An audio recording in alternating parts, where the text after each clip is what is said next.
अताए रसूल भारत की जमीन पे आए और खुदा की कसम फिर उन्होंने दीन कैसे फैलाया। एक रस्म होती है गैर मुस्लिमों में, दूध चढ़ाने की मंदिरों में होती है कि नहीं, वो बात अलग है कि नालियों में दूध बहे तो कोई बात नहीं, लेकिन गरीब के बच्चे के पेट में घूंट दूध नहीं जाना चाहिए। ये कैसा धर्म है साहिब तुम्हारा कि बच्चे दूध के लिए भूखे तड़पते रहे और तुम्हारा दूध नालियों में बहता रहे। अल्लाह अकबर, ये इनकी रस्म है, लेकिन ये जानेंगे इनका मजहब है। लेकिन हमारा मजहब इतना सच्चा मजहब है, लोग इसे आतंकवाद से जोड़ते हैं। जरा बताइए, जो मजहब रास्ते की पड़ी हुई ईंट को हटाने पे जन्नत की बशारत दे, उससे सीधा सच्चा मजहब कौन सा मजहब हो सकता है? सोचो तो सही। तो उनका उसूल था दूध पिलाने का, और उसी दौर में एक पंडित जी थे, रोज दूध की लुटिया भरी मंदिर चल देते थे, दूध की लुटिया भरी मंदिर चल देते थे, मंदिर जाया करते। एक दिन बेटी कहने लगी, अब्बा जी आज मैं जाऊंगी दूध लेकर।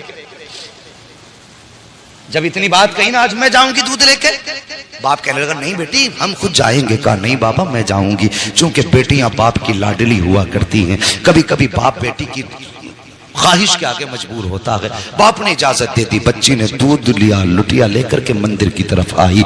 मंदिर में आई, उसे पता नहीं था कि दूध पिलाया जाता है कि दूध बहाया जाता है।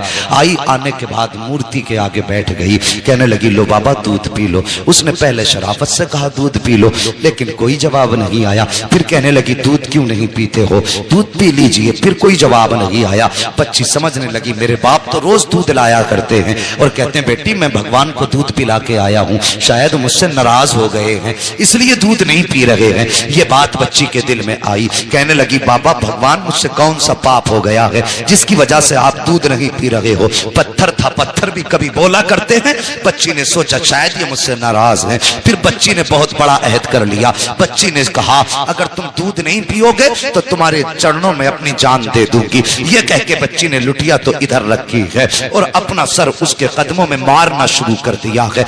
इस बेदर्दी के साथ उसने सर पटका कि माथे से खून बहना शुरू हो जाता है। जब बच्ची सर पटकती रही, रोती रही, उसी रास्ते से इत्तेफाक से गरीब नवाज का गुजर हो जाता है, अताए रसूल का गुजर होता है। जैसे गरीब नवाज ने बच्ची को रोते देखा, सर पटकते देखा, आप आए हैं। आने के बाद पेशानी की जगह अपनी हथेली रख दी है। जैसी हथेली आई है, बच्ची ने यूं सर उठाया, सादा से बाबा को देखा। देख के कहने लगी बाबा कौन हो? कहने लगे बेटी बता तो सही बात क्या है, ये अपने ऊपर जुल्म क्यों कर रही है? उसने कहा बाबा आप जाइए, ये मेरे भगवान का मामला है। मेरे गरीब नवाज ने फरमाया बेटी बता तो सही क्या मामला है, आखिर ये क्यों कर रही है? उसने कहा बाबा तुम क्या जानो, तुम तो मुसलमानों के धर्म गुरु हो, ये हमारे मजहब का मामला है। गरीब नवाज ने कहा बेटी बता तो सही बात क्या है। बच्ची कहने लगी सुनो बाबा अगर नहीं मानते हो तो सुनिए, मेरे बाप रोज दूध पिला के जाया करते हैं, लेकिन आज मैं दूध लेकर के आई हूं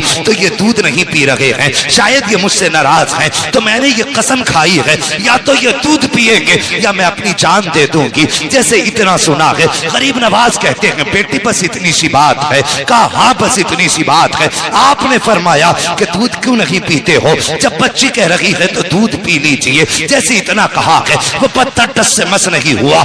आपने फरमाया सुनता नहीं कौन कह रहा है? मोइनुद्दीन कहता है दूध पी ले, उसने फिर भी दूध ना पिया है। उसके बाद गरीब नवाज ने उसके कान पकड़े और घुमा के कहा पीता क्यों नहीं है? जैसे इतना कहा है, पत्थर के हाथ हिलना शुरू हो जाते हैं। उसने प्याला पकड़ा है, होठों से लगाया है, दूध पीना शुरू कर देता है। और पीता क्यों नहीं? कहने वाला कोई आम न जाना था, जबान गरीब नवाज की थी। फैजान मदीने वाले मुस्तफा का हो रहा। नारे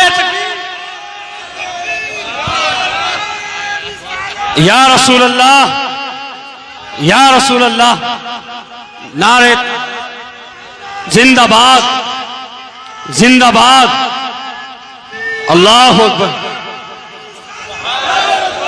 सुभान अल्लाह, सुभान अल्लाह अकबर। बच्ची ने दूध पिलाया और जैसी चली घर की तरफ, उसके बदन पे खून, कपड़ों पे खून, चेहरों पे खून, उसका पूरा बदन खून से लथपथ था। और मुझे बताइए अगर कोई बेटी अकेली जंगल से आ रही हो और बदन खून में लथपथ हो, सर से खून बह रहा हो, तो कोई ये नहीं सोचेगा कि इसने चोट खाई है। तरह तरह के गुमान लोगों के दिल में आते हैं, तरह तरह के ख्यालात लोगों के दिल में आते हैं। बेटी पंडित की थी, जब घर की तरफ चली है, बस्ती में कदम रखा, बस्ती वालों में शोर हो गया कि पंडित जी की बेटी देखो खून में नहा के आई है। अल्लाह अकबर, गांव वाले लोग पीछे पीछे हो गए। बच्ची घर आई है, अल्लाह अकबर। बाप ने बेटी के माथे पे खून देखा। बाप तो बाप होता है, चाहे वो किसी भी धर्म का हो। तड़प गया, कहने लगा बेटी बात क्या है? उसने कहा पापा मैं दूध लेकर के गई थी और मेरे भगवान ने दूध पीने से इनकार किया। उन्होंने दूध ना पिया तो मैंने कसम खाई थी कि अगर दूध नहीं पियोगे तो मैं तुम्हारे चरणों में अपनी जान दे दूंगी। ये कह के मैंने जब सर उनके कदमों पे मारा है, अल्लाह अकबर, सर कदमों पे मारा है, वो कहती है तब मेरे जिस्म में खून बहा है, तब सर फटा खून बहने लगा। लेकिन बाबा मैं दूध पिला के आई हूँ। बच्ची ने जैसी इतनी बात कही, बाप कहने लगा क्या कह रही हो? हाँ बाबा मैंने दूध पिलाया है। बाप कहने लगा बेटे पूरी जिंदगी गुजर गई इसी पत्थर की इबादत करते करते, आज तक हम दूध ना पिला सके, तू एक दिन में कैसे दूध पिला सकती है? गांव वालों ने इतना सुना, कहने लगे पंडित तेरी बेटी झूठ बोल रही है, दूध नहीं पिलाया है, पत्थर तो दूध पी ही नहीं सकते। बच्ची तेरी इज्जत लुटा के आई है, किसी ने इसकी आबरू लूटी है, इसलिए ये आके बातें बना रही है, ये झूठ बोल रही है। और यार जब किसी को भी इज्जत का ताना दिया जाता है तो वो किसी भी धर्म की बेटी हो, इज्जत सबको प्यारी होती है। जब गांव वालों ने कहा था कि तेरी बेटी झूठ बोल रही है, ये कहीं मुंह काला करके आई है, इज्जत लुटा के आई है, ये बहाना बना रही है, बाप ने बेटी के कदमों पे अपना सर का जो टोपी थी वो रखी और रख के कहने लगा बेटी ये मेरी बेटी मेरी इज्जत बचा ले, सच बता बात क्या है? बच्ची कहने लगी बाबा मैं दूध पिला के आई हूँ। बाप ने कहा झूठ ना बोल। बच्ची ने कहा बाबा किसकी कसम खिलाते हो? मैं सबकी कसम खाने तैयार हूँ, लेकिन सच यही है दूध पिला के आई हूँ। जब बेटी ने बात बात पे यही जवाब दिया, गांव वाले कहने लगे पंडित जी अगर यही सच है, अगर आज इसने दूध पिलाया है तो फिर कल भी तो यही दूध पिला सकती है, कि चलिए कल हमारे सामने दूध पिलाए तब मानेंगे कि तुम्हारी बेटी सच्ची है। बाप ने बेटी का चेहरा देखा, कहा बेटी तेरा क्या फैसला है, क्या तू दूध पिलाने के लिए फिर से तैयार है? बच्ची ने कहा हाँ मैं तैयार हूँ। कहा ठीक है, दिन मुकर्रर हुआ, वक्त मुकर्रर हुआ, फिर से पूरा गांव और ये बच्ची उसी मंदिर की तरफ चले हैं जहां बच्ची ने उसको दूध पिलाया था। जब उसी मंदिर के दरवाजे पे बच्ची गई है, जाने के बाद पूरा गांव तमाशाई है, बाप भी साथ में है। बच्ची ने जाके दूध का प्याला रखा और रखने के बाद फिर कहती है महाराज दूध पी लीजिए, मेरे भगवान दूध पी लीजिए, लेकिन वो फिर पत्थर है, दूध कैसे पिए? बच्ची ने जब कहा दूध पी लीजिए, पीते क्यों नहीं हो? गांव वालों ने कहा लगाया, कहा सुन पंडित हमने पहले ही कहा था तेरी बेटी झूठ बोल रही है, ये मुंह काला करके आई है इसलिए अपनी इज्जत बचा रही है। जब इतनी बात बच्ची ने सुनी है, बच्ची का दिल टूट जाता है, बच्चे की आंख में आंसू आए, लेकिन साथ ही गुस्सा भी आया। बच्ची जलाल में उठ के खड़ी हुई, तवज्जो करना, बच्ची जलाल में उठ के खड़ी हुई और कहने लगी दूध पीता है या कल वाले बाबा को बुलाना पड़ेगा, दूध पीता है या कल वाले बाबा को बुलाना पड़ेगा। जैसी इतनी बात बच्ची ने कही है, फिर उसने हाथ बढ़ाया है, दूध पीना शुरू कर दिया है। फिर जब पत्थर की मूर्ति ने दूध पी लिया है, कहने लगी बाबा देखो कल भी ऐसे ही दूध पिया था, आज भी दूध पी लिया है। बाप ने कहा बेटी ये बाबा कौन है बता तो सही, कल कौन आया था? बच्ची ने कहा बाबा मैं उसका नाम तो नहीं जानती हूँ, लेकिन इधर से आया था इधर गया था, पूरा गांव उस जगह पे निकल गया जिस पे गरीब नवाज गुजर के गए थे। एक दरख्त के नीचे जाके देखा मेरे गरीब नवाज बैठे हुए हैं। जाने के बाद कहा था बेटी यही बाबा है? कहा हाँ यही बाबा है। पंडित कदमों पे सर रख के कहता है महाराज तुम भगवान हो, जिसके कहने से पत्थर ने दूध पी लिया है, इतना कहा है। गरीब नवाज ने निकाह के करम उठाई है, फरमाते मैं कोई खुदा नहीं हूँ, मैं कोई भगवान नहीं हूँ। कहा बताओ तो सही फिर किसकी पावर है जो पत्थर दूध पी ले? गरीब नवाज ने कहा था वो मेरी पावर नहीं बल्कि वो उसकी पावर है जिसको गरीब नवाज पूजा करता है। कहा कौन है वो? गरीब नवाज ने कहा था वो है जिसने तुमको भी पैदा किया है, गरीब नवाज को भी पैदा किया है, अगर पूछना है तो खुदा का पूछो। सबने कहा था ये कह के गरीब नवाज चले, तोड़े कदम पकड़े लोगों ने, कहा गरीब नवाज आगे ना जाइए, पहले हाथ बढ़ाइए, कलमा पढ़ा के हमें मुसलमान बना जाए। नारे तकबीर, नारे रिसालत, उलमाए अहले सुन्नत, अज़मते इस्लाम, अज़मते इस्लाम, अज़मते इस्लाम। अल्लामा मुफ्ती हम्माद साहब किबला अल्लामा मुफ्ती हम्माद साहब किबला सरजमीन अदलपुर नारे तकबीर नारे रिसाल। लक़द काना लकुम फी रसूलिल्लाहि उस्वतुन हसना, और मेरे महबूब की जिंदगी तुम्हारे लिए बेहतरीन नमूना है। हुजूर के किरदार को अपनाइए, बेटियों से प्यार करो। बेटी बेटी है, चाहे वो दोस्त की बेटी हो या दुश्मन की बेटी हो।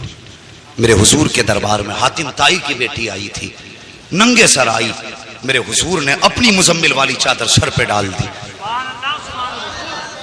मुजम्मिल वाली चादर डाल दी। किसी सहाबी की जबान से निकल गया, हुजूर ये बरकतों वाली चादर, और एक दुश्मन की और काफिर की बेटी। मेरे हुजूर ने फरमाया चुप हो जाओ, बेटी बेटी हुआ करती है, चाहे वो मोमिन की बेटी हो चाहे वो काफिर की बेटी। और जो काफिर की बेटी को इतनी इज्जत दे, अगर उसकी उम्मत की बेटी की आंख में कोई आंसू दे तो फिर वो सोच ले कब्र में मुस्तफा का सामना कैसे करना है। मेरे हुजूर ने तो फरमाया था मेरी बेटी मेरे जिगर का टुकड़ा है। उस दौर में फरमाया था जब बेटियों को कत्ल करने पे लोग फख्र करते थे, फरमाया था मेरी बेटी मेरे जिगर का टुकड़ा है। खुदा की कसम हुजूर की जबान से इस जुमले का निकलना था, ये हुजूर ही के जुमले की बरकतें हैं। आज हर घर में बेटी को अल्लाह की रहमत समझ के रखा जाता है, ये उनकी जबान की बरकत है। वरना आज हम भी बेटियों को कत्ल कर रहे होते। उनके दामन से जुड़ना क्या था। खुदा की कसम जो बेटियों को कत्ल करने में जिनके माथे पे पसीना नहीं आता था, जिस दिन से हुजूर का दामन थामा वो जमीन पे पैर फूंक के रखते थे और डरते थे कहीं हमारे पैर के नीचे चूंटी ना आ जाए। ये हुनर किसने सिखाए? मेरे हुजूर के दामन ने, हुजूर के प्यार ने। जब तक बिके न थे तो कोई पूछता न था, तुमने खरीद कर हमें अनमोल कर दिया। हमारी तो कोई इज्जत ही न थी। आज जो इज्जतों की महराज मिली है ना, खुदा की कसम ये मोहम्मद अरबी के ठोकरों के सदक़े में। अगर फिर सदका उनकी ठोकरों का है तो जवान उनसे प्यार कर, उनसे वफा कर। तेरे घर में बेटी है, बेशक वो तेरे लिए बड़ी रहमत है अल्लाह की, लेकिन एक नजर उसे ये भी सोच के डाल लिया कर कि मेरे हुजूर को बेटी बड़ी प्यारी थी। खुदा की कसम अल्लाह हर नजर के सदक़े में तुझे मुस्तफा के इश्क का सवाब अता फरमाए। करेंगे ना इंशाअल्लाह ऐसे ही। हाँ बेटे मांगो, तुम्हारी मर्जी है सजदों में गिर के, इसलिए कि उनसे तुम्हारा नाम चलेगा। लेकिन कभी रो के रब से बेटियां भी मांग लिया करो, इसलिए कि बेटे नसीब से पैदा होते हैं, बेटियां रब की रहमत बन के आया करती हैं। हाँ बेटी पैदा हो, चेहरा ना बिगाड़ना, मुकद्दर पे नाज करना। अल्लाह ने बेटी दी है, यकीनन कोई नेकी तूने की है जिसकी वजह से अल्लाह तुझसे इतना राजी हुआ है कि तेरे आंगन में बेटी उतार दी। वो फरमाया गया बेटी क्या आ गया। बस आखिरी बात सुन लो और बात खत्म कर लो। इंशाल्लाह कभी फिर, इंशाल्लाह कभी फिर भाई, नहीं कभी फिर मेरी बात समझिए। मैं कि अगर बचपन की बात की जाए, अल्लाह अकबर, गरीब नवाज कोई आम बेटा नहीं है मुस्तफा का। नसीब वाले हो, हिंदुस्तान लावारिस नहीं है। ये वो मुल्क है जिस मुल्क के अंदर अपना सफीर मुस्तफा ने खुद भेजा है, खुद मुस्तफा ने भेजा। और तुम्हें क्या लगता है सबसे पहले गरीब नवाज आए? नहीं, उनसे भी पहले बाबा रतन हिंदी पंडित थे। आज भी हिंदुस्तान पाकिस्तान के बॉर्डर पे इनका मज़ार है। जानते हो पहले लोग तिजारत में जाते थे ना, परदेश जाया करते तो अरबों से उस वक्त तिजारत का मामला था, ये गए थे। हुजूर के बचपन का जमाना था, इनकी जवानी थी, बाबा रतन हिंदी की जवानी थी। सुने, बाबा रतन हिंदी की जवानी, हुजूर का बचपन। तो आप कहे ना उस वक्त अरब में थे तो आपने देखा कोई बच्चा है जो एक छोटी नहर के इस पार खड़ा है, और जब रतन हिंदी गुजरे उन्होंने देखा कोई बच्चा खड़ा है। आपने जब चेहरा देखा ना मुस्तफा का, और फिर हुजूर का चेहरा, खुदा की कसम जुल्फ देखी है कि नजरों ने घटा देखी है, लुट गया जिसने मोहम्मद की अदा देखी है। बचपन था हुजूर का, लेकिन बाबा रतन हिंदी ने मुस्तफा को देखा ना, था तो बचपन मगर दिल दे बैठे। करीब जाके कहने लगे बेटे इजाजत हो तो मैं तुम्हें कंधे पे बैठा के नहर पार करा दूं। मुस्तफा ने मुस्कुरा के कहा जैसे आपकी मर्जी। क्या फरमाया? जैसे आपकी मर्जी। उन्होंने कंधे पे मुस्तफा को बिठाया, नहर पार कराई। हुजूर ने 3 मरतबा फरमाया अल्लाह तेरी उम्र में बरकतें करे, अल्लाह तेरी उम्र में बरकतें करे, अल्लाह तेरी उम्र में बरकतें करे। जब हुजूर ने 3 मरतबा दुआएं दी, अल्लाह ने पहली दुआ के सदके में उनको 300 साल की उम्र अता फरमा दी। कितनी? कितनी? ओ बोल यार, अगर बरेलवी बैठे तो। हुजूर ने उम्र की दुआएं दी, अल्लाह ने कितनी बढ़ाई? 300 साल। यही रतन हिंदी भारत आ गए, वापस आ गए। मतलब नहीं, कुछ नहीं पता चला। जब वापस आ गए ना, तो फिर शक्कुल कमर का जो मामला हुआ, चांद के 2 टुकड़े होने का मामला हुआ, तो कई मुल्कों में चांद के 2 टुकड़े देखे गए। ये बातें चर्चे में आ गई। तो यही हमारा नसीब है। आज भले इस मुल्क के टुकड़े हुए हैं, तकसीम हो चुका है, लेकिन जब आदम अलैहिस्सलाम उतरे थे ना, तो सरंदीप इसी मुल्क में था। तो लोग उस पहाड़ी को देखने आते थे जिस पे हजरत आदम अलैहिस्सलाम ने अपना पहला कदम रखा था। तो वो अरब के लोग आए, तो ये लोग भी गए। इन्होंने पूछा यार क्या जो हमने देखा है वो तुमने भी देखा है? कहा क्या कि चांद के 2 टुकड़े हुए? तो अरब वाले लोग कहने लगे हाँ, हमने देखा ही नहीं, हमने चांद को भी देखा है, हमने टुकड़े करने वाले को भी देखा। हिंदी ने इतना सुना, चांद को टुकड़े करने वाले को भी आपने देखा? कहा हाँ। कहा कैसे? कहा वो हमारे मुल्क में है, लेकिन हम तो जादू समझ रहे थे। इतना बाबा रतन हिंदी ने सुना ना, कहने लगे जरा उनके बारे में कुछ बताओ ना। लोगों ने बताया, वो कहता मैं अल्लाह का नबी हूँ, मैं खुदा का रसूल हूँ, अल्लाह एक है। ये सुन करके रतन हिंदी के दिल में ये हसरत जागी मैं भी जाके मुलाकात करूँ। मुख्तसर अंदाज में मैं बयान कर रहा हूँ। अब रतन हिंदी ने सफर किया है, महीनों का सफर तय करके मुस्तफा के मदी मक्का शरीफ पहुंचे। जब मक्का शरीफ पहुंचे, वहां पता चला वो हिजरत करके मदीना जा चुके हैं। अल्लाह अकबर। फिर आपने यहां से हिजरत की है और मदीना शरीफ पहुंचे। मुस्तफा मस्जिद नबी में बैठे थे। अल्लाह अकबर। रतन हिंदी देख रहे थे, ये है वो शख्सियत जिसने चांद को टुकड़े किए हैं। लेकिन मुस्तफा ने देखा, मुस्कुराने लग गए। फरमाते आओ रतन हिंदी, तुमने नहीं पहचाना लेकिन मैं पहचान गया हूं। कहा कौन हो तुम? आका फरमाते हैं जिसको कांधे पे बैठाया था मैं वही बच्चा हूं, और जिसने कांधे पे बैठाया था तुम वही हिंदुस्तानी रतन हिंदी हो। सुभान अल्लाह। नारे तकबीर, नारे रिसालत, फैजान मुस्तफा, अहल बैत का दामन। अल्लाह अकबर। कहने लगे महबूब अब देर न कर, हाथ बढ़ा, कलमा पढ़ा। फिर हुजूर ने बाबा रतन हिंदी को कलमा पढ़ाया, कलमा पढ़ाया। कुछ दिन हुजूर की खिदमत में रहे, कुरान सीखा, दीन सीखा। वापस आने लगे, मेरे महबूब ने फरमाया रतन कुछ और मांग लो, कुछ और मांग लो। कहने लगे हुजूर अपनी मर्जी से दे दें। मेरे हुजूर के फिर हाथ उठ गए। आका ने फिर 3 बार कहा अल्लाह इसकी उम्र में बरकत अता फरमा, अल्लाह इसकी उम्र में बरकत अता फरमा, अल्लाह इसकी उम्र में बरकत अता फरमा। दुआ हो गई 6 बार, उम्र हो गई 600 साल। कितनी उम्र हुई? 600 साल। तो बाबू कहां कहां पाबंदी लगाओगे? दीन तो हुजूर के दौर में भारत में आ चुका था। हाँ, बाबा रतन हिंदी सहाबी है मुस्तफा के। और जब गरीब नवाज को हुजूर ने भेजा ना, फरमाया मोइन तुम्हें हिंदुस्तान जाना है। कहने लगे हुजूर मैंने तो देखा ही नहीं। फरमाने लगे परेशान क्यों होते? उस वक्त मैप और नक्शे का दौर तो नहीं था, ना मैप का दौर नहीं था, ना इंटरनेट का दौर था। अल्लाह अकबर। हुजूर ने बेटे को बुलाया। वो जानते हो खुदा की कसम वो कोई छोटी बारगाह नहीं है गरीब नवाज की।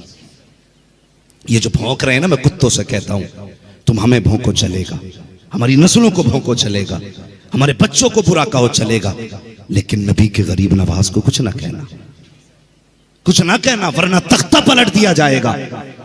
हाँ, जब इताब आया तो कोई पानी पिलाने वाला नसीब नहीं होगा। गरीब नवाज को यूं ही नहीं आए गए। एक बार तो पीर लेके गए थे आपको हुजूर की चौखट पे। एक बार अपनी मर्जी से गए थे। जब हुजूर की मस्जिद नबवी में गए ना, तो जो मज़ार शरीफ के खादिम थे, हुजूर ने उनसे कहा कि मेरे मोइनुद्दीन को अंदर भेजो। ठीक है जी। कितनी हिजरी में गरीब नवाज आए हैं? बोले कितने साल के बाद? तकरीबन 600 साल का अरसा। ठीक है जी। कितना? हुजूर क्या फरमा रहे? मेरे मोइन को अंदर भेजो। तो वहां तो कई सारे मोइन थे ना, तो किसी खादिम ने आके कहा हुजूर बुला रहे हैं जो मोइन हो। तो जितने मोइन थे सारे दौड़ पड़े, लेकिन गरीब नवाज नहीं गए। गरीब नवाज नहीं गए। फिर हुक्म हुआ खादिम को, कहा मैंने मोइनुद्दीन को बुलाया है। कहा हुजूर ये जितने मोइन थे आ गए। तब आका ने फरमाया था मैंने इन मोइनों को नहीं, मैंने मोइनुद्दीन अजमेरी को बुलाया है। अल्लाह सुभान अल्लाह सुभान अल्लाह। तब गरीब नवाज।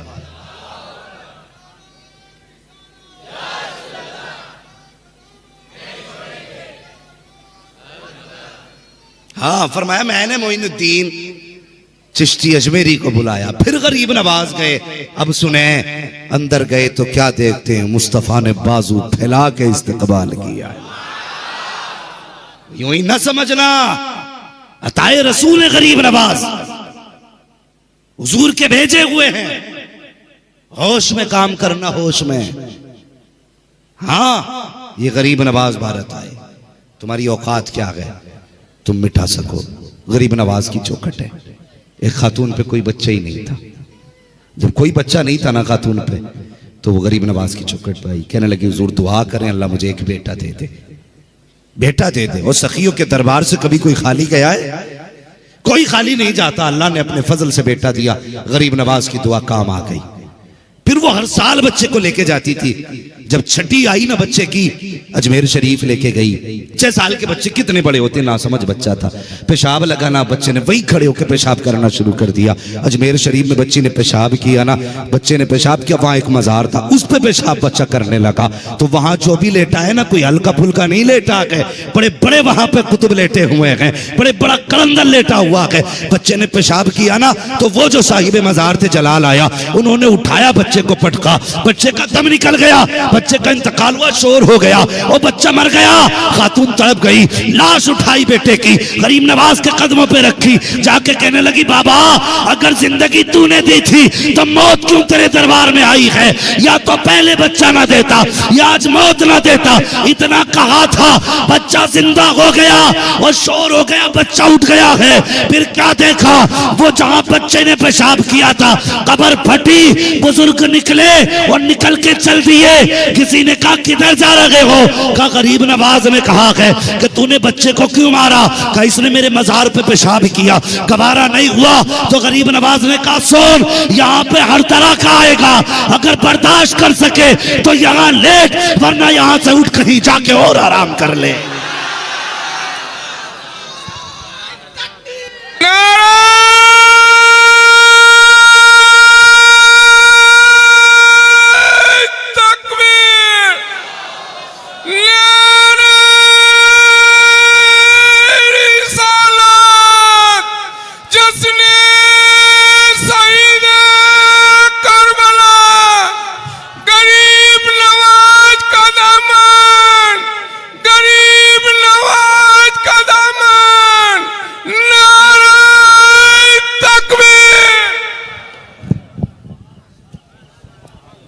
फरमाने लगे गरीब नवाज ने मुझसे कह दिया कि वो देख यहां अदब वाले भी आएंगे, बेअदब भी आएंगे, समझ वाले भी आएंगे, ना समझ भी आएंगे।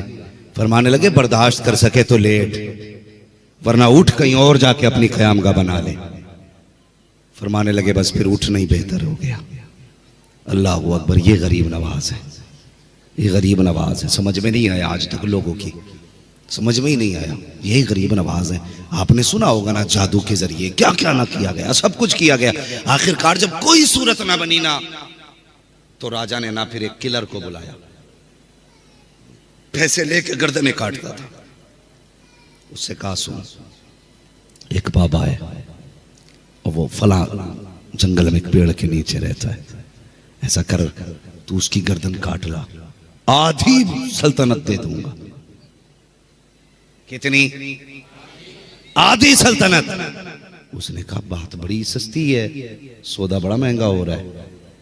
कहा एक बाबा की गर्दन काटनी है, संती की गर्दन काटनी है, आधी बादशाहत मिल जाएगी खुशी खुशी में। खंजर लगाया और तलाश में निकला गरीब नवाज की। क्या देखा? गरीब नवाज बैठे हुए हैं, मुस्तफा की हदीसें सुना रहे हैं।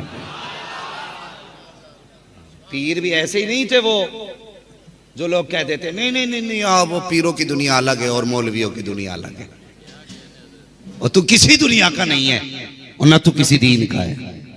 खुदा की कसम, गरीब नवाज सिर्फ कलंदर नहीं थे, गरीब नवाज मुहद्दिस भी थे, गरीब नवाज मुफस्सिर भी हैं, गरीब नवाज मुहद्दिस भी हैं, गरीब नवाज मुहक्किक भी हैं, गरीब नवाज मुफ्ती भी हैं। हाँ, ये जब कौम को धोखा देते हैं ना कि नहीं नहीं वो फकीरों की और मौलवियों की नहीं बनी, हमेशा फकीर वही हुआ है जो मौलवी हुआ है। और जब से तू दुनिया का फकीर हो गया ना तो मौलवियों ने उठा के फेंक दिया। अब बननी क्या भाई तेरी हमारी? जब ये कहता मेरे मुरीद हो गए तो अब सजदों की जरूरत नहीं, नमाजों की जरूरत नहीं, कहीं शर्म कर। नमाज जब गौसे पाक को माफ नहीं है तो इस नापाक को कैसे माफ हो सकती है? समझ में बात नहीं आती। और लोग भी धोखे में आ जाते हैं। क्या मसला लगा रखा है भाई, समझ में बात नहीं आती है। जिसे देखा बापू गिर गए। हाँ हजरत, हमारी कौम इतनी सीधी है, जो बिल्कुल नंगा है कहते बहुत पहुंचा हुआ है, कि इतने पहुंचे हुए देखो कपड़ा ही नहीं पहनते, कोई ढंग है? और खुदा की कसम, अगर नंगा होना पहुंचने की दलील होता तो खुदा की कसम फिर मुस्तफा कभी खुदा तक पहुंचे हुए नहीं होते।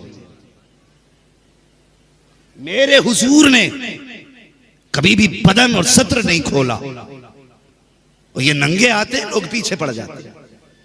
और नमाज को कह दो ना कि नहीं वो हम तसव्वुर में पढ़ रहे हैं, और रोटी झट रट रट के खा रहे हैं। नमाज तसव्वुर में पढ़ रहा हो, पूरा दस्तरखान साफ। मिजाज हो गए पीरों के, कौम लूट ली। और कौम भी बड़ी सीधी है। हमारे पीर यहां नमाज नहीं पढ़ते, कहां पढ़ता? सीधा मक्के में पढ़ता है। कभी कभी औरतें बड़ी अक्लमंदी का काम कर जाती है। वो एक औरत ने एक पीर साहब आए, बड़ी खिदमत की कि भाई पीर साहब है, लेकिन पीर देखो फजर में भी सो रहा, जोहर में भी सो रहा, ईशा में भी सो रहा। वो कहने लगी हैं जी ये तुमने किसे बुला लिया घर में, एक और टाइम का सजदा ही नहीं करता। तो कहने लगा चुप रहे, मेरा पीर ऐसा नहीं है। कहा कैसा है? कहने लगा ये यहां नमाज नहीं पढ़ते, ये हरम में नमाज पढ़ते हैं। सुन रहे हैं ना? ये हरम में नमाज पढ़ते। और चुप हो गई कि पहुंचा हुआ है। अब वो भी मक्कार का मना था, बैठा बैठा करा। लोग बोले हुजूर क्या बात है? कहने लगे हरम में कुत्ता जा रहा था, मैंने उसे रोका। ये सच्ची बात है भाई, ये ढोंग है कौम का लूटने के तरीके। कुछ लगा नहीं इस पीर का दीन पे, जो लगना था मेरे हुसैन का लगा है, जो देना था मेरे हुसैन ने दिया है। तेरे बाप का क्या लगा? बैठा बैठा करा हरम में कुत्ता। कितने लोग हज करके आए, किसी ने हरम के पास कुत्ता देखा? बोलो, किसी ने नहीं देखा, लेकिन इसे दिख गया। औरत कहने लगी अच्छा इतना ही पहुंचा हुआ? अब तक तो बर्दाश्त था औरत से कि पढ़ते होंगे तसव्वुर में नमाज, लेकिन जब बात कुत्ते की आई तो उसे याद था वहां तो कोई कुत्ता ही नहीं है। गुस्सा कहां से? उसने दस्तरखान लगाया ना तो सब्जी जो थी चावलों के नीचे रख दी और चावल सब्जी के ऊपर। ठीक है जी, और दस्तरखान पे आ गए। चावल समझ रहे ना, और सब्जी भी समझ रहे हैं, जो तरकारी रही हो उसमें उसने नीचे रख दी और ला के खाना आगे रख दिया। पीर साहब बैठे, अब मुरीद कह रहा हुजूर शुरू फरमाए। तो कहने लगे जी, कह नहीं सकते थे अगली बात। फिर कहा मुरीद ने हजरत शुरू फरमाए। तो पता मुरीद क्या बोला? फिर मुरीद कहने लगा हुजूर खाते क्यों नहीं? तो पीर भी बेगैरती से बोला ओ भाई कुछ सब्जी वब्जी तो लेके आ। कहने लगा सुनती हो पीर साहब कह रहे हैं कुछ सब्जी तो लेके आओ। अब औरत जब अंदर से आई है खाली हाथ नहीं आई, झाड़ू लेके आई है, बेलन लेके आई है। और मार के कहा नदान, हरम का कुत्ता तो नजर आया, तुझे चावलों के नीचे की रखी हुई सब्जी नजर नहीं आई। ऐसे भी पीर है। हाँ, उसने जो बजाई है झाड़ू, उठाया टंडीला निकल लिया। ऐसे लोगों के चक्कर में ना पड़। हाँ, ये देखा करो जिसके हाथ में हाथ दिया है इसका रिश्ता मदीने वाले मुस्तफा से कैसा है, हुजूर से कैसा रिश्ता है। हाँ, अल्लाह अकबर। अर्ज कर रहा था सरकारे गरीब नवाज, वो कातिल आया ना तलाश करता हुआ, वहां पहुंचा जहां सरकार गरीब नवाज बैठे हैं। अल्लाह अकबर, जाके क्या देखा, गरीब नवाज बैठे हुए हैं। अकेले नहीं बैठे हैं, सैकड़ों की तादाद में लोग जमा है, सैकड़ों से हजार में बदल गए, बड़ी भीड़ है। अल्लाह अकबर, मुस्तफ़ा की जिंदगी पे बात गरीब नवाज कर रहे हैं, हुजूर की हदीसें सुना रहे हैं। ये कातिल भी जाके बैठ गया, लोग आते रहे जाते रहे। जब आपकी महफिल का इख्तिताम हुआ, लोग जाने लगे, कुछ बाकी रह गए। आप फरमाने लगे जिसको जो काम हो, जो जरूरत हो, वो अपनी जरूरत पूरी कर ले। जब आपने फरमाया, जो बाकी लोग रह गए थे सबने अपनी अपनी जरूरतें पूरी की, और जब सब जाने लगे, अल्लाह अकबर, आखिर में बस ये एक बचा जो कत्ल के इरादे से आया था। गरीब नवाज फरमाते आखिर में, तुम भी जिस इरादे से आए हो अपना इरादा पूरा करो। आपने उसकी तरफ पीठ कर दी। अल्लाह अकबर, जब आपने पीठ की है कि तू जिस इरादे से आया है तू भी अपना काम कर ले, उसने कहा जी मैं किसी इरादे विरादे से नहीं आया। गरीब नवाज ने फिर रुख किया, कंधे पे हाथ रखा, फरमाने लगे बता क्या तू मुझे कत्ल करने के इरादे से नहीं आया था? उसने कहा नहीं बाबा, मैं कोई कत्ल करने के इरादे से नहीं आया, मैं तो आपकी बातें सुनने आया था। गरीब नवाज फरमाते हैं अगर कत्ल के इरादे से नहीं आया तो फिर कमर में खंजर क्यों लगा के लाया है, कमर में खंजर क्यों छुपा के लाया? कहने लगा हजरत जी मैं राजपूत हूँ, ठाकुर हूँ, मैं ऐसा हूँ कि हम जब चलते हैं तो खंजर लगा के चला करते हैं, हथियार लेके चलना ये हमारी रीत में शामिल है। गरीब नवाज फरमाते हैं चल यहाँ तक तो दुरुस्त है, खंजर लेके चलना ये तेरे रीत में शामिल है, लेकिन वो सौदा जो तुझसे राजा ने किया था क्या वो भी रीत में शामिल है? का हुजूर समझा नहीं। आप फरमाते हैं क्या तू भूल गया जो राजा ने तुझसे कहा था कि गरीब नवाज का सर लेके आ, आधी सल्तनत दे दूंगा। फरमाते चल तू भी सर ले, अपनी जरूरत पूरी कर ले। कदमों पे गिर गया, कहने लगा देर न कर, अपना भला ले, कलमा पढ़ा ले। कहने लगा जो कमरे के अंदर की जानता है खुदा की कसम वो कयामत के दिन की भी जानता हो।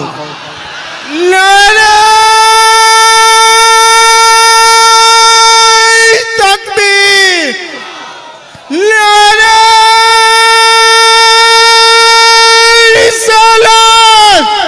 गरीब नवाज का दामन, गरीब नवाज का दामन, लाला हैदरी, लाला हैदरी। तो भाई कहने लगा जो वहां तो सिर्फ राजा था और मैं था, कोई तीसरा ही नहीं था। तुम्हें कैसे पता चल गया? जो वहां की बात जानता है वो वहां की बात भी जानता होगा। वो शर्म कर, हुजूर के इल्म गैब पे बात करता है।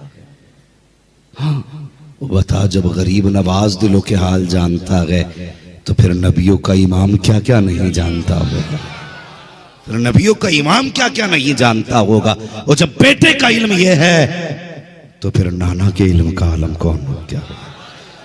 सरकार गरीब नवाज है, अल्लाह अकबर। किरदार होता, देखो अल्लाह वालों के अपने अपने किरदार हैं। ऐसे जो कत्ल करने आते थे भाई जरा अपने कातिल को माफ करने का हुनर रखते हो। जब आपने फरमाया ना कि क्या वो भी झूठ था, उसने कहा कलमा पढ़ाइए, अल्लाह अकबर। उसने कहा ये खंजर लो मेरा, मैं इस लायक ही नहीं कि मुझे माफ किया जाए, मैं ऐसे महान आदमी का सर काटने आया था। आपने फरमाया सुन, सर काटना हमारा उसूल नहीं है, सर बचाना हमारा उसूल है। हम जिस घर से ताल्लुक रखते हैं वो बदला नहीं लिया करते, वो तो माफ किया करते हैं, वो तो माफ किया करते हैं। यही सरकार गरीब नवाज है। तवज्जो है आप लोगों की? थके तो नहीं है अभी आप? जरा कह दें या रसूल अल्लाह, अल्लाह सलामत रखे। सरकार गरीब नवाज है। हिंदुस्तान आ गए और काफी लंबे झगड़े होते रहे, बहसें चलती रही। गरीब नवाज, अच्छा एक उसूल होता है इन लोगों में, एक रीत है, ये लोग कुछ अपने अपने मजहब के मुताबिक ये करते हैं कि दूध चढ़ाने की एक रस्म इनमें चलती। तो पंडित जी थे, वो रोज दूध लेके जाते थे लोटिया में मंदिर में चढ़ाने के लिए। चढ़ा के आते थे। एक दिन उनकी बच्ची कहने लगी, अब्बा जी कहा क्या, कि कल दूध मैं लेके जाऊंगी मंदिर। तो पंडित जी कहने लगे, नहीं बेटी तुम मत जाना, हम खुद जाएंगे। बच्ची ने कहा, नहीं अब्बा मैं जाऊंगी। इकलौती बेटी थी पंडित जी की, इकलौती बेटी। तो कहा ठीक है चली जाना। वो बच्ची पहली बार मंदिर गई, दूध का प्याला था। उसे तो यही पता था कि हमारे देवता दूध पीते हैं, ठीक है, सादा दिल बच्ची, उसे पता था कि हमारे देवता दूध पीते हैं। बच्ची गई ना मंदिर में, और जाने के बाद कहने लगी, महाराज दूध पी लो, भगवान दूध पी लो। लेकिन मूर्ति पत्थर की थी, तो उससे कोई जवाब, समझ रहे ना, उससे कोई जवाब। जब कोई जवाब नहीं आया, बच्ची ने समझी शायद ये मेरे पापों से मुझसे नाराज है। बच्ची कहने लगी, जब तक दूध पियोगे नहीं मैं जाऊंगी नहीं। और ये बहस हो गई लंबी बच्ची की। फिर आखिरकार नतीजा ये पहुंचा, बच्ची ने कहा, महाराज अगर दूध नहीं पीते ना तो लो फिर मैं जान अपनी तुम्हारे कदमों पे देने लगी हूं। ये कह के बच्ची ने ना अपना सर उनके कदमों में मारना शुरू किया। उस मूर्ति के पैरों में, पत्थर की मूर्ति थी, पैरों में सर मारना शुरू किया ना, बच्ची का सर फटा, खून बहने लगा। इत्तेफाक से सरकार गरीब नवाज गुजर के जा रहे थे, बच्ची को सर मारते देखा ना, फरमाने लगे, बेटी क्या बात है। उसने सर उठा के कहा, बाबा आप अपना काम करो, मुझे मेरा काम करने दो। कहा बता तो सही बात क्या है। उसने कहा, रोज मेरे पापा आते हैं, इन्हें दूध पिला के जाते हैं, आज मैं दूध लेकर के आई हूं, ये दूध पीने ही तैयार नहीं है, मुझे लगता है ये मुझसे नाराज हैं। बाबा मैं अपने पापों का प्रायश्चित कर रही हूं, और ये मैंने कसम खाई है, या तो ये दूध पिएंगे या फिर मैं अपनी जान दूंगी। आप फरमाने लगे, बेटी पत्थर की मूर्त कभी दूध नहीं पीती है। कहा नहीं बाबा आप जाइए, आप हमारे धर्म के बारे में क्या जाने। बच्ची ने इनकार किया, बच्ची ने फिर सर मारना शुरू किया। आप फरमाते, बेटी जाएगी नहीं। कहा नहीं, जब तक ये दूध नहीं पिएंगे मैं जाऊंगी नहीं। गरीब नवाज मुस्कुराए, फरमाने लगे, सुन अगर ये कहती है तो दूध क्यों नहीं पीता। फिर भी कोई आवाज नहीं आई। आपने मूर्ति के कान पकड़े, फरमाने लगे, दूध पीता है कि नहीं। जब इतना कहा है, पत्थर के मूर्त के हाथ उठे हैं, प्याला पकड़ा के दूध पीना शुरू कर देती है। अल्लाह, नारे तकबीर, नारे रिसालत।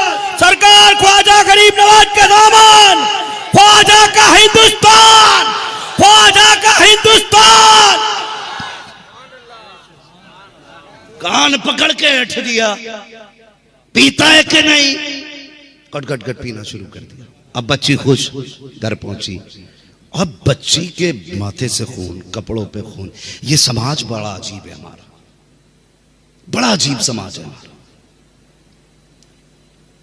बेटियां हो जाएं तो बेटियों का ताना, जवान हो जाएं तो जहेज के लालच में आकर के बेटियां कबूल ना करना, और जहेज की वजह से बेटियों की उम्र हो जाए तो फिर उनकी ज्यादा उम्रों के ताने देना। हम किसी को चैन से रहने ही नहीं देना चाहते। हाँ, बच्ची का सर फटा, खून बहा, घर आई। बस्ती वाले सब सोचने लगे, लगता है आज कुछ गड़बड़ हुई है। लोग पीछे पीछे लग गए। बच्ची घर आई तो बाप बाप होता है। बेटी से कहने लगा, बेटी ये क्या हुआ। कहने लगी, बाबा मैंने आज अपने देवता को दूध पिलाया है। तो बाप कहने लगा, नहीं बेटी मुझे तो उम्र मेरी बीत गई, 50-60 साल हो गए, कभी मैंने नहीं पिलाया, तूने कैसे पिला दिया। फरमाने लगे, वो जैसी उसने कहा ना, तूने कैसे पिला दिया। कहा बाबा मैं पिला के आई हूं। तो लोग कहने लगे, पंडित तेरी बेटी झूठ बोल रही है, ये बातें बना रही है, लगता है इसकी इज्जत किसी ने लूट ली है, इसलिए इसकी ये कंडीशन है। अब इसे कोई बहाना ना मिला तो इसने आके ये बातें बनाई। बातें होने लगी, बाप ने हाथ जोड़े, बेटी मेरी पगड़ी देख तेरे कदमों पे, सच बता क्या हुआ है। बच्ची कहने लगी, बाबा मैं सच कहती हूँ, मैं आज अपने देवता को दूध पिला के आई हूँ। पंडित परेशान, बेटी बताना ये समाज देख कैसी कैसी बातें कर रहा है, न मेरी इज्जत सलामत है न तेरी इज्जत सलामत है। बच्ची ने रो के कहा, अब्बा मैं सच कहती हूँ, मैं दूध पिला के आई हूँ। लोग कहने लगे, पंडित तू यकीन कर अपनी बेटी का, हमें यकीन नहीं है। हम नहीं मानेंगे कि तेरी बेटी दूध पिला के आई हो। पत्थर कभी दूध पिया करते हैं। जब ये बात पंडित से लोगों ने कही है, पंडित कहने लगा बेटी कम से कम कुछ तो हया कर, बाप की इज्जत का ख्याल कर। झूठ भी बोलती तो ऐसा बोलती जो चल जाता, तूने झूठ भी ऐसा बोला है जिसे लोग तस्लीम करने तैयार नहीं है। बच्ची कहने लगी अब्बा कोई माने ना माने, सच यही है कि मैं दूध पिला के आई हूँ। बस्ती के लोगों ने कहा पंडित अपनी बेटी से कह दे। कहा कौन सी बात? कहा अगर ये दूध पिला के आई है तो इससे कह अगर जिसने आज दूध पिया है वो कल भी तो दूध पी सकता है। अल्लाह अकबर। पंडित ने कहा बेटी क्या तू ये बता सकती है जिसने आज दूध पिया है उसको कल दूध पिला देगी? बच्ची कहने लगी बाबा क्यों नहीं, जब मैंने आज दूध पीते देखा है और खुद पिलाया है तो मैं कल भी पिला सकती हूँ। बस्ती ने जब इतना कहा, बस्ती वालों ने कहा पंडित अपनी बेटी से कह कल ये दूध लेके मंदिर चले, देख तू सच्चा तेरी बेटी सच्ची है, उसका झूठ भी पकड़ा जाएगा, सच भी साबित होगा। जब अगला दिन आया है पूरी बस्ती के लोग बल्कि दूर दराज के लोग इकट्ठे हुए हैं और एक अनोखा मंजर देखने जा रहे हैं कि देखे पत्थर कैसे दूध पीता है। बच्ची ने दूध का प्याला लिया है, वही जगह वही मंदिर है, वही पत्थर की मूर्ति वही बेटी है। जाके कहती महाराज दूध पी लो। बच्ची ने कहा है, फिर कोई जवाब नहीं आया, वो तो पत्थर था पत्थर बन गया, फिर दूध कैसे पीता? लोग हंसे ठट्टा मारा। कहा देख पंडित हमने कहा था तेरी बेटी झूठ बोल रही है, कहना इससे ये दूध पिलाए। बच्ची रोने लग जाती है, कहती महाराज मेरी इज्जत का सवाल है, जैसे कल दूध पिया था वैसे आज दूध पी लो। कोई जवाब नहीं आया। सबने कहा पंडित लानत हो तेरी बेटी की जिंदगी पे, इज्जत लुटा के गई है, बदनाम देवता को कर रखी है। जब इतना बच्ची ने सुना है वो चला ला गया बेटी को। उसने कहा सुन दूध पीता है या कल वाले बाबा को बुलाना पड़ेगा। इतना कहने की देर थी, फिर हाथ बढ़ाया, दूध पीना शुरू कर दिया। लोग कहने लगे बेटी ये कल वाला बाबा कौन है? कहा मैं नहीं जानती लेकिन चेहरा बता रहा था, वो कोई आम ना था बल्कि आसमानों से उतरा हुआ कोई फरिश्ता था। अल्लाह नारे तकबीर, नारे रिसालत, फैजान ख्वाजा गरीब नवाज, ख्वाजा का हिंदुस्तान। बच्ची ने गुस्से में कहा पीता है या बुलाऊं कल वाले बाबा को? खट से पीना शुरू कर दिया। लोग बोले बेटी ये कल वाला बाबा कौन है? कहने लगी अब्बा चेहरे से फरिश्ता लगता था, मुसलमानों का कोई बाबा है, किधर गया कि इधर गया।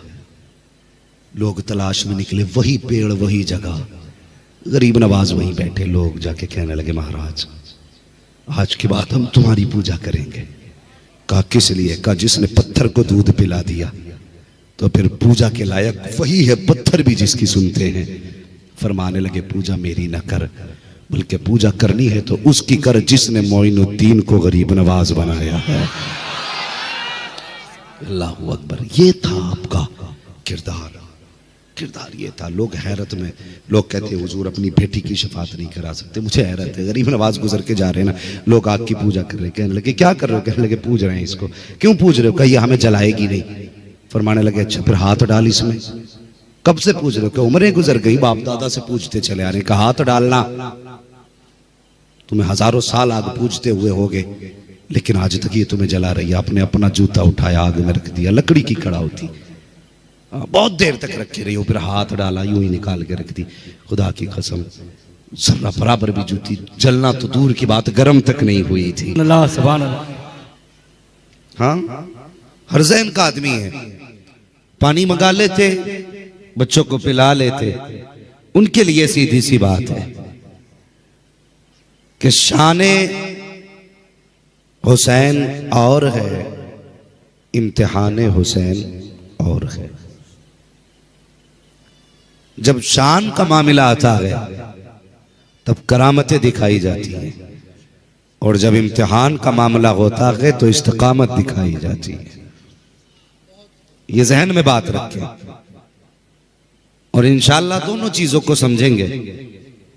आज मैं शान पे बात करूंगा, कल से इंशाअल्लाह इम्तिहान पे बात करूंगा। लोग कहते हैं कि अगर पावर थी तो फिर पानी क्यों नहीं मंगाया? तो हम कहते हैं वो इम्तिहान था। बचपन से लेके जवानी तक, बचपन से लेके जवानी तक हुजूर की गोद में जो तरबियत के बचपन के लम्हे गुजरे थे, वो जवानी तक और जवानी से लेकर के बुढ़ापे तक मेरे हुसैन को याद थे। समझ रहे हैं ना? पूरी जिंदगी हुजूर ने अपनी जागिरी अपने नवासों की नजर फरमा दी, कदम कदम पे तरबियत फरमाई, कदम कदम पे तरबियत फरमाई। अल्लाह अकबर। जब बांटने की बात आती है तो उनके घराने जैसी सखावत नजर नहीं आती, जब लुटाने की बात आती है तो उनके घर जैसी शहादतें नजर नहीं आती, ना उनकी शुजाअत का हिसाब, ना उनकी सखावत का जवाब, ना उनकी शहादत का जवाब। वो लाजवाब है, वो लाजवाब है। आप जानते हैं हसनैन करीमैन ने तकरीबन 25 हज पैदल फरमाए थे। कितने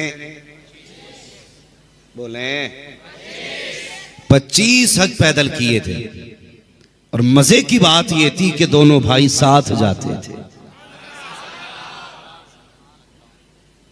इत्तेहाद और इत्तेफाक देखिए, दोनों भाई साथ जाया करते थे। मैं बयान करने लगा हूं अल्लाह अकबर, उनके घर की सखावत देखे।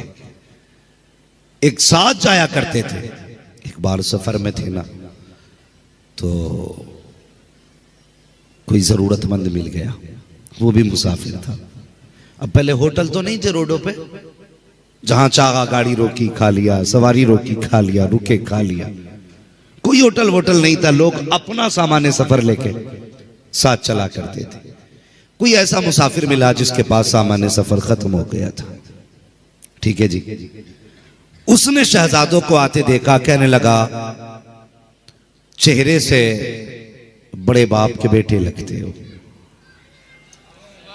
जो समझ गए अल्लाह उन्हें मुस्तफा का मदीना दिखा दे, कि चेहरे से बड़े बाप के बेटे लगते हो। का फिर का मुसाफिर हूं, खाने पीने का सामान खत्म हो गया। दोनों भाइयों ने एक दूसरे का चेहरा देखा, सोचने लगे अगर इसे दिया तो हम पे क्या बचेगा। फिर दिल ने कहा यार अगर खाली गया तो हमारा क्या रह जाएगा। समझ लेना, दोनों बातों में फर्क है, गौर करें। वो कहते हैं अगर इसे दे दिया तो हमारे पास क्या बचेगा, और कहने लगे अगर ये खाली चला गया तो हमारा क्या रह जाएगा। वो जानते हैं आज तक हमारे दरवाजे से कोई खाली नहीं गया। जितना था सामान्य सफर सब उठा के साहिल के हवाले कर दिया।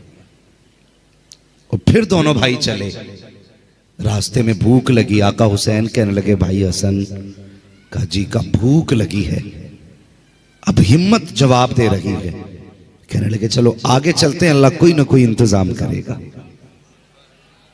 ठीक है, आगे चलते हैं। ये कोना माशाल्लाह बड़ा अच्छा कोना रहता है। वो इधर वाले तो माशाल्लाह पता नहीं तस्बीह लेके बैठते हैं कि मुंह में मसाला लेके बैठते हैं। भाई यहाँ जितनी देर बैठा करें ना, मुंह खोल के बैठा करें। ठीक है, नहीं कुछ लोग ऐसे भी होते हैं मसला कि मौलवी तू अपना काम कर, हम अपना काम कर रहे हैं ना। तो थोड़ा सा जरा बेदारी रखनी चाहिए। तकरीर की नहीं जाती, कराई जाती है। अगर आज मैं कमजोर हूं ना बीमारी की वजह से, तो आपको ताकतवर रहना चाहिए। हाँ, तो अल्लाह करे ये जो आपकी सुभान अल्लाह निकल रही है ना, ये ऐसे निकले जैसे कि आप बीमार नहीं हैं। मुझे खुद ऐसा लग रहा है जैसे आप खुद में बीमार हैं। जरा कह दें या रसूल अल्लाह, माशाअल्लाह, अल्लाह सलामत रखे। भाई आगे आके बैठे हो ना, तो इसका थोड़ा सा जरा हक अदा किया करो। और आगे जितने बंदे बैठा करें ना, ये मौलवी के आगे होते हैं। और आगे वालों का मतलब जानते हो, फरमाया गया मस्जिद में भी अगर जाओ ना, तो फरमाया मिंबर के करीब बैठो, मिंबर के करीब बैठो। फरमाया किस लिए? फरमाया गया जो दुनिया में उलमा के करीब बैठेगा, अल्लाह उसे जन्नत में मुस्तफा के करीब बैठाएगा। कुछ लोग तो जुम्मे के दिन ये सोच के जाते हैं कि जल्दी किधर से निकलेंगे। हाँ, सबसे पीछे के सबसे पहले निकल जाएंगे। भाई यही की तो जल्दी है ना। क़यामत में अफसोस होगा, क्यों ना इन उलमा के आगे बैठे थे, क्यों ना इन उलमा के करीब बैठे थे। आज मुस्तफ़ा की कुर्बत नसीब हो जाती। और जब आप पहले आके बैठ गए हैं और ये बरकतें आप हासिल कर रहे हैं तो फिर जिम्मेदारी भी आपकी ज्यादा बनती है कि नहीं? जिम्मेदारी आप ही की ज्यादा बनती है। वो मुझे एक बात याद आ गई, बता दूं, सुने एक शख्स कहने लगा, खातून कहने लगी हज़रत मूसा से कि मुझ पे कोई औलाद नहीं है, दुआ कर दे। आपने देखा, फरमाने लगे तेरी किस्मत में औलाद ही कोई नहीं है। चले गए, इत्तेफाक से एक फकीर आ गया, उसने कहा कुछ दे, खाने को भूख लगी। उसने दे दिया तो वो कहने लगे क्या चाहिए? उसने कहा बाबा औलाद नहीं है। उन्होंने कह दिया जा, तुझे अल्लाह 6 बेटे अता फरमा देगा। अल्लाह ने उसको 6 बेटे अता फरमाए। बात हज़रत मूसा तक पहुंच गई। कहने लगे दूर पे जाके, अल्लाह मैंने जब देखा था इसकी किस्मत में लिखा ही कुछ नहीं था, लिखा ही कुछ नहीं था, और तूने 6 बेटे उसे दे दिए, कैसे दिए? और फरमाने लगा मूसा मांगने वाला ही कुछ ऐसा था, मांगने वाला ही कुछ ऐसा था। तो रब ने फरमाया अगर पता ही लगाना है ना तो एक काम कर, जा जमीन पे जा और एक तश्त ले, एक चाकू ले और जमीन पे घूम और मेरे बंदों से मेरे लिए गोश्त लेके आ। मेरे बंदों से मेरे लिए गोश्त लेके आ। सबके पास गए, किसी ने न दिया। आखिर में वही फकीर मिला। क्या बात है मूसा, कर रब ने बंदे का गोश्त मंगाया, कल्ला चाकू दे। चाकू लिया, यहाँ का गोश्त काटा, यहाँ का काटा, यहाँ का काटा, यहाँ का काटा, हर जगह का गोश्त काट के रखा। कई इतनी जगह का क्यों काटा? वो कहने लगा मुझे नहीं पता कि रब ने कहां का मांगा है, मुझे नहीं पता कहां का मांगा है, इसलिए मैं हर जगह का गोश्त काट के दे रहा हूं। रब की बारगाह में लेके पूछे मूसा इतनी देर कैसे लग गई? कहने लगे मालिक में जमीन पे फिरा, कोई देने वाला नहीं था, कोई देने वाला नहीं था। का फिर का बस लास्ट में एक गरीब फकीर ने यह दिया है। रब ने फरमाया मूसा तुम भी तो मेरे बंदे थे, गौर करना, तुम भी तो मेरे बंदे थे, तुम भी तो दे सकते थे। अल्लाह अकबर। फरमाया जिसने जिस्म के एक एक जगह का एक एक टुकड़ा मुझे काट के दे दिया, बताकर वो मुझसे मांगे तो मैं इनकार कैसे कर सकता हूं? हाँ, तो थोड़ी सी जिम्मेदारियां बनती हैं। इश्क है तो इश्क का इजहार होना चाहिए, हर गली हर कूचे में प्रचार होना चाहिए। दोनों शहजादों ने सब कुछ दे दिया। भूख लगी, आका हसन कहने लगे भाई, आका हुसैन ने कहा भूख लगी है, कहने लगे कुछ दूर चलो ना, कोई ना कोई इंतजाम होगा। जब चले तो रास्ते में ना एक झोपड़ी नजर आई, तो दरवाजे पे आवाज दी है कोई, घर के अंदर कोई है? बूढ़ी ने लाठी हाथ में पकड़ी ना और पकड़ के उसके सहारे बाहर आई। कहने लगी कौन है? कहने लगे माई मेहमान है, परदेसी है, कुछ मिलेगा? बूढ़ी कहने लगी घर में कुछ और नहीं, एक दूध का प्याला तो है। कहा मेरे बच्चों अगर कहो तो वो दूध ला दूं।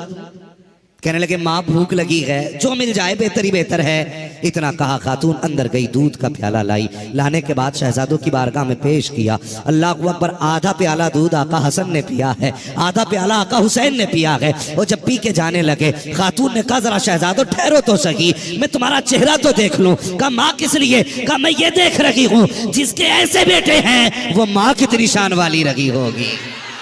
नारे तकबीर, नारे रिसालत, हसनैन करीमैन का दामन। कहने लगी जिसके बेटे ऐसे हैं वो माँ कितने नसीब वाली होगी। मुस्कुरा के कहने लगे अच्छा माँ इजाजत दे। जब आप चलने लगे ना, बूढ़ी ने कहा शहजादो जरा ठहरो तो सही। कहा क्या? कभी नजरें फेरे, कुछ देर हुई है, तुम्हारी याद सता रही है। अगर महीने बीत गए तो कितनी याद आएगी। कहा कहना क्या चाहती हो? खातून ने कहा बेटे जाते जाते पता तो बता के चला जा, अगर जी चाहे तो कभी मिल तो सकूं। आपने फरमाया माँ अगर हमसे मिलना हो तो मुस्तफा के मदीने आ जाना, आका के घर की भी ज़ियारत हो जाएगी, हमारी भी ज़ियारत हो जाएगी। अल्लाह अकबर। शहजादे चले गए। दूध कितना पिया? अल्लाह सलामत रखे बेटे, तुम्हारे माँ बाप सलामत रहे, लंबी उम्र पाए। कितना दूध पिया? आधा आधा प्याला। साल महीने गुजरे, एक दिन यही खातून मुस्तफा की गलियों में टहल रही थी। आका हुसैन की नजर पड़ गई, पहचान गए, ये तो वही खातून है जिसने मुझे दूध पिलाया था। आज लोग परवरिश के बाद भूल जाते हैं, परवरिश के बाद भूल जाते हैं। जिसने उंगली पकड़ के चलना सिखाया है, आज लोग उसे भूल जाते हैं। आज तो गैरत का जनाजा निकल गया है, कल बेटी रुखसत होनी है, रात भर भाई नाचता रहता है और कहते हैं बड़े इज्जतदार लोग हैं। लानत हो ऐसों की इज्जत पे जो बेटी की रुखसती पे रात भर डीजे बजा करके डांस करते रहे। ऐसा नहीं लगता कि बेटी रुखसत होने वाली है, ऐसा लगता है कि घर की बला को दूसरे के ऊपर डालने जा रहे हैं, इसलिए रात भर कूदे गए। गैरत आनी चाहिए। कल जब बेटियां रुखसत होती थी, बाप 3 दिन पहले खाना छोड़ दिया करता था, सजदे लंबे कर देता था। रत जगह कल भी होते थे, आज भी होते हैं। कल के रत जगहों में कुरान पढ़ा जाता था, आज के रत जगहों में डीजे बजाया जाता है। कल के रत जगहों का आलम यह था, बाप की आंखें सुर्ख हो जाती थी। खुदा की कसम, कल जब बेटियां रुखसत होती थी, बाप जनाजों से ज्यादा बेटी की डोली पे रोया करता था। आज किसी को गैरत का आंसू तक नहीं आता। मैं पूछना चाहता हूँ, कल जब बेटियों को तलाक होती है, फिर आप क्यों मौलवी के पास जाते हो? कल जब बेटियों को ससुराल में सताया जाता है, फिर मौलवी से शिकायत क्यों करते हो? ये जो हमारे साथ हो रहा है, ये हमारी करनी का फल है। रब ने तुझे बेटा बनाया था, किसी बहन का भाई बनाया था, किसी बेटी का बाप बनाया था, तो तेरी जिम्मेदारी ये थी कि जब बेटी की रुखसती का वक्त आया था, तुझे रात भर डीजे नहीं बजाना था, रात भर गानों में नहीं डूबना था। तेरी तो जिम्मेदारी ये थी, जब दुनिया सो जाती जाके मुसल्ला बिछा देता और रब की बारगाह में रो रो करके बेटी की खैरियत की भीख मांगता। मैं पूछना चाहता हूँ, आज जब बेटियां रुखसत होती हैं तो मुझे बता तो सकी, ये जो बेटी जा रही है किसी दुश्मन के घर जा रही है? नहीं, रिश्तेदार के घर जा रही है, जिसके साथ रिश्ता किया है ये कत्ल करने लेके जा रहा है। आप कहोगे नहीं, इसने साथ निभाने की कसमें खाई है, फिर रोया किस लिए है? हर बाप के आंसू पोंछ के पूछो तू क्यों रोया है, तो उसके आंसू बताएंगे। मौलवी बात यह है, मैं गरीब जरूर हूं, मैंने बेटी को चटनी रोटी खिलाई है, लेकिन कभी भी मैंने अपनी बेटी को रुसवा नहीं किया। मैंने बेटी को सूखी रोटियां खिलाई, लेकिन कभी जलील नहीं किया। आज रो इस बात पे रहा हूं, ये जो सामने बराती बन के आए हैं, ये जो सेहरा पहन के आया है, कहने को लाखों की इनकम है, जमींदार का बेटा है, लेकिन खुदा जाने मेरी बेटी कल जब इसके दस्तरखान पे बैठेगी, जूती खा के रोटी मिलेगी या रोटी खा के जूतियां खानी पड़ेंगी। इस ख्याल ने रुला दिया कि कल जब मेरी बेटी को लुकमों के ताने दिए जाएंगे, मेरी बेटी पे क्या बीतेगी। इस ख्याल से बाप रो देता है। और डीजे बजा के नाचने वालों, गैरत का तमाशा बनाने वालों, औकात दिखा करके इस्लाम को बदनाम करने वालों, मेरा एक सवाल है, आज तुम डीजे बजा के बेटियों को रुखसत करते हो, गाने बजा के भेज रहे हो। कल जब बेटियों पे आफतें आएंगी तो रोने की जरूरत नहीं है, अपने सर दीवारों में मारना। और अगर बेटी बचाना चाहते हो तो जब बेटी की रुखसत की बारी आए तो डीजे नहीं बजाना है, तमाशे नहीं करने हैं। खुदा तौफीक दे तो कभी मस्जिद में जाना है, कभी रात को घर में मुसल्ला बिछाना है और रो के झोली फैलाना है। मालिक ये मेरी बहन है, ये मेरी बेटी है, मैं तेरी रहमत के सहारे दे रहा हूँ। खुदा मेरी बेटी को रोने ना देना। खुदा की कसम खा के कहता हूँ, जब ये घर से जाएगी अकेली नहीं होगी, जब ये घर से कदम निकालेगी कदम इसका होगा, साथ में करम खुदा का। नारे तकबीर, नारे तकबीर, नारे, मेरी आवाज से आवाज मिलाकर बोलिए, नारे तकबीर, नारे रिसालत, नारे गौसियत, नौजवान कमेटी, इश्क मोहब्बत, इश्क मोहब्बत, उर्से मुकद्दस, उलमाए सुन्नत जिंदाबाद, जिंदाबाद। आज रोना है मेरे भाई, रोना है। 10% फोन ऐसे होते हैं, दुआ करते हैं बेटी ससुराल में दुख में रह रही है।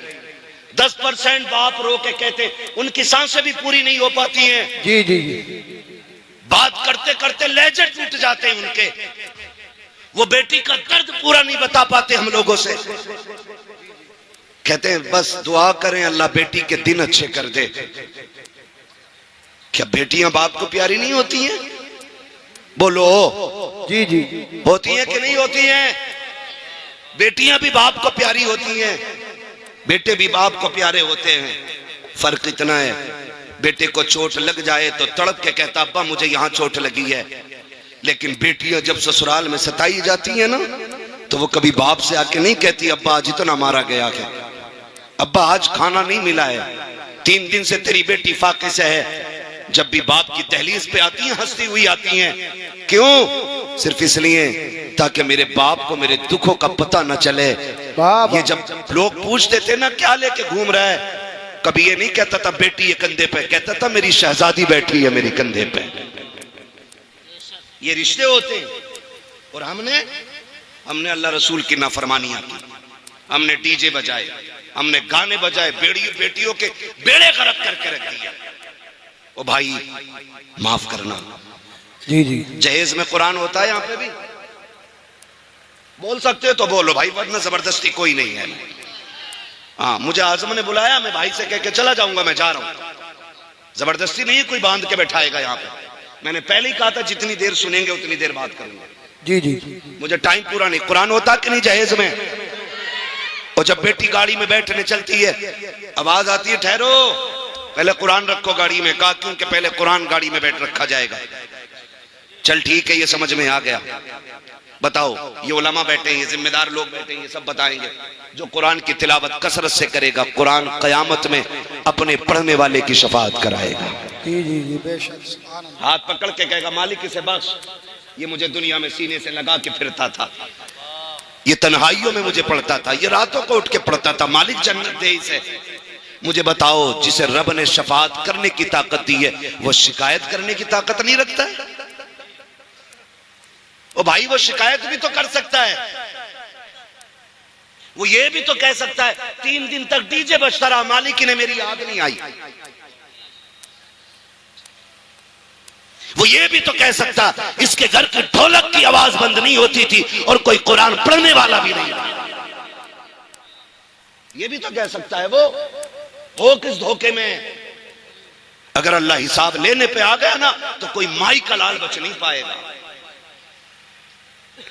ये याद रखना, हम अपने लोगों की बात कर रहे हैं यहाँ बैठ करके, उसके बहुत से खास बंदे बड़ी अजमतों वाले, लेकिन हम अपनी बात कर रहे हैं यहाँ पे जितने बैठे।